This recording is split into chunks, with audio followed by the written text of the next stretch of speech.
My name is Sjunnesson. I'm the founder of the Free Speech Advocate Association here in Sweden. So we are arranging this meeting at the town square of Kista. This is a suburb north of Stockholm, mostly known for its headquarters of the telecom company Ericsson. But today I will speak about free speech and Islam, because the burnings of the Quran done by the Danish party chairman Rasmus Paludan and his colleagues has ignited a fury among Muslims in Sweden, where they have proposed to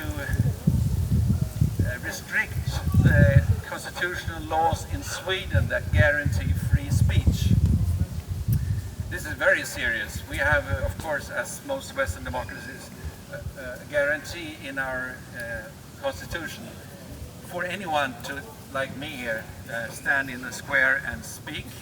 Sometimes you have to have police protection, which I do, but also actually to burn a book. It could be the Quran, could be the Bible, could be anything. And the Muslims here in mostly, I wouldn't say that Kista is Muslim dominated, but Rinkeby and Tensta is certainly. I have actually worked in Rinkeby in the 90s and in Tensta in the 2000 as a vice deputy principal for the schools there. So I know it quite well. And the test that I'm doing here, standing in the square of Kista, is to see whether it's possible to have just a decent speech about Islam and free speech without being attacked, and just to actually to exercise my constitutional rights of free speech. So I'm the secretary and founder of the Free Speech Advocate, and my topic today is free speech, but free speech and Islam, and in relation to what has been happening in Sweden. And I will start with a reaction not from the Muslim leaders, but from the actually the Conservative Party local chairman. Her name is Anna König Järlemyr, and she was interviewed by the tabloid Expressen recently. And she said, when she commented on the burning of Quran by this Danish activist, that these views are not welcome here. The views are not welcome here. She didn't specify whether it was the burning of the Quran or just the views of being critical to Islam, which I am, and which is also the reason, one of the reasons we started the Free Speech Advocate. But this woman, she's the head of the Stockholm municipality, which has almost 1 million inhabitants, and she doesn't stand up for free speech in any way. I can see that she could comment on the burning of the Quran by saying that it causes a lot of troubles for the police, and it ignites actually a fury. But what she said was that the views are not welcome here in Stockholm and in the suburbs, and that is something that we cannot just let pass. She has a colleague from the Conservative Party, which is the local, no, sorry, not the local, the national parliamentary leader. His name is Andreas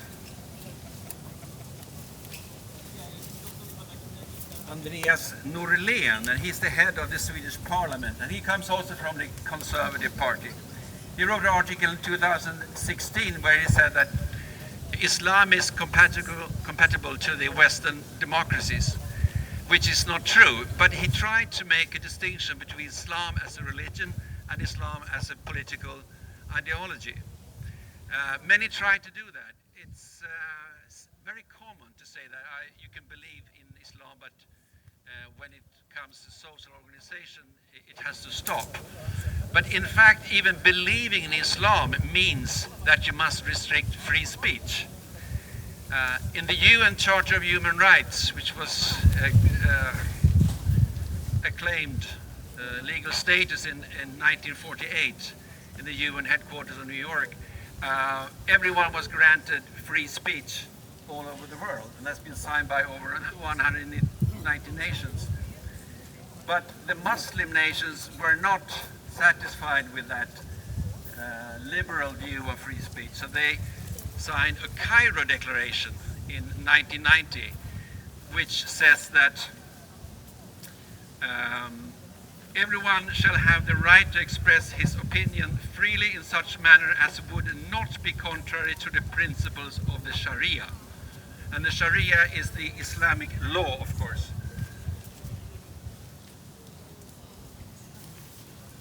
So the Cairo Declaration is a Muslim restriction of legal matters in the 55 signatory countries. But now some Muslim organizations in Sweden have tried to introduce Sharia legislation in Sweden, which is something I and my little organization, Free Speech Advocate, cannot accept. There is a man who is a local leader in Tensta, where the Quran was burned a week ago, and he said that he didn't know that it's possible to criticize Islam in Sweden. And he said that 90% of the people in that suburb do not know that. So in that sense, Rasmus Paludan's burning of the Quran was a very useful provocation, because many Muslims got to know that they live in a country which is among the most secular and the most liberal in these matters. We and most of the Northern European countries and the Netherlands have a very liberal view on personal views on religion, and that goes back to many hundred years. But in Sweden, we had a law against blasphemy, and that was abolished in the 1960s. So the Muslim organizations in Stockholm and Malmö want to reintroduce a law against blasphemy again, which means that we're going backwards. The more Muslims with this view we have in Sweden, the less free speech we have. So free speech is not tolerated in Muslim organizations and Muslim countries. You can very easily compare to what if Rasmus Paludan had burned the Torah or a Bible, what had happened. But now Muslims in Sweden want a separate legislation for Islam, which anyone with any sense cannot accept. But that is a problem.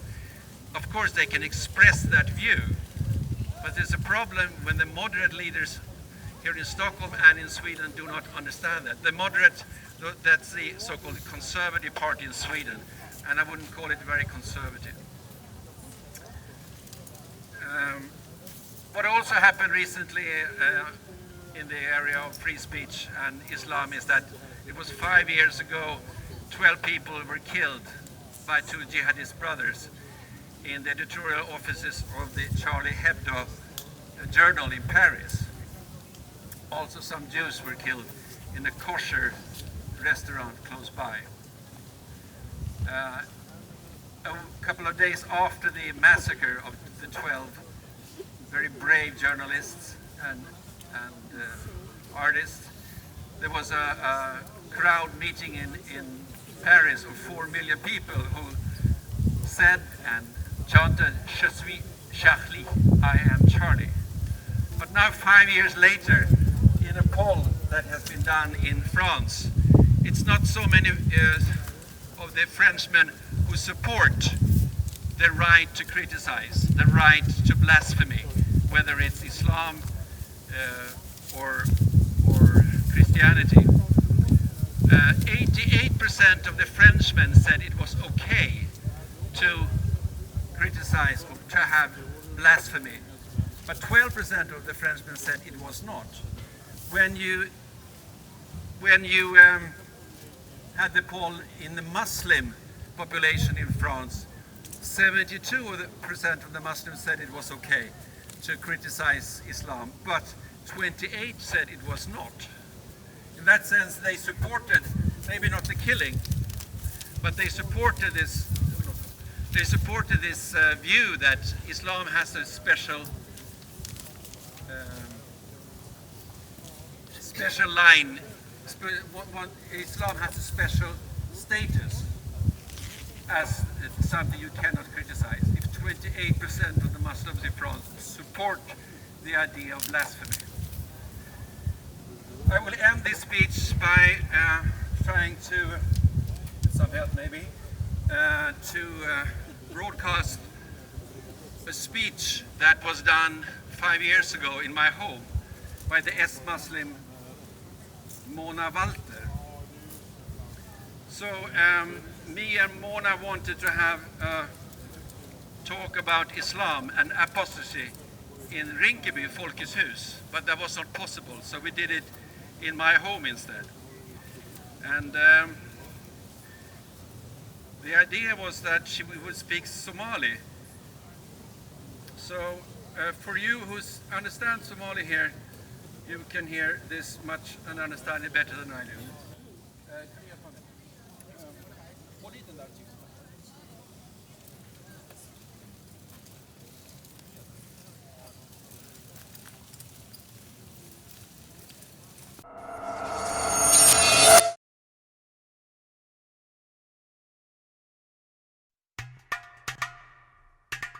you